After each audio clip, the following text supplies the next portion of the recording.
আমি আগে ডিম সিদ্ধ করে নিয়েছিলাম, এবার সুতো দিয়ে আমি কেটে নিয়েছি।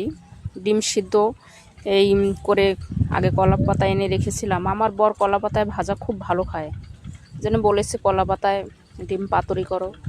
পেঁয়াজ কেটেছি, রসুন কেটেছি, আর ওলকপি কেটেছি। এবার সব মশলা, হলুদের গুঁড়ো, লঙ্কার গুঁড়ো, তেল, লবণ দিয়ে মাখিয়ে এই কলা পাতাটা তেল দিয়ে বসিয়ে দিয়েছি। ডিমটাকে ভালো করে মশলাটা মাখিয়ে করে দিতে হবে। এরপরে ওই মশলাটা পেঁয়াজ, রসুন, লঙ্কা সব কিছু, ওই মশলা, হলুদ, লবণ, তেল দিয়ে মাখিয়ে পাতার এক সাইডে বসিয়ে দিলাম।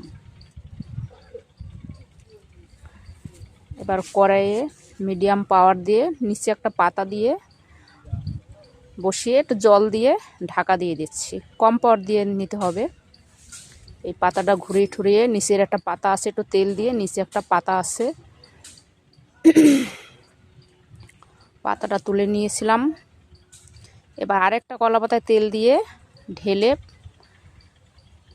এবার আমার বড়ি এটা করে দিয়েছে, আমি ক্যামেরা ধরেছি।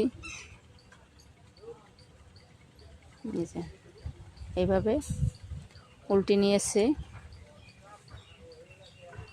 কারণ যে ভালো খায় সে সেটাই ভালো পারে। পাতাটা দেখো একটু লাগেনি, হয়ে গেছে কত সুন্দর। এটা দিয়ে এক থালা ভাত চেটে পুটে খাওয়া যাবে, আর কিছুর দরকার হবে না।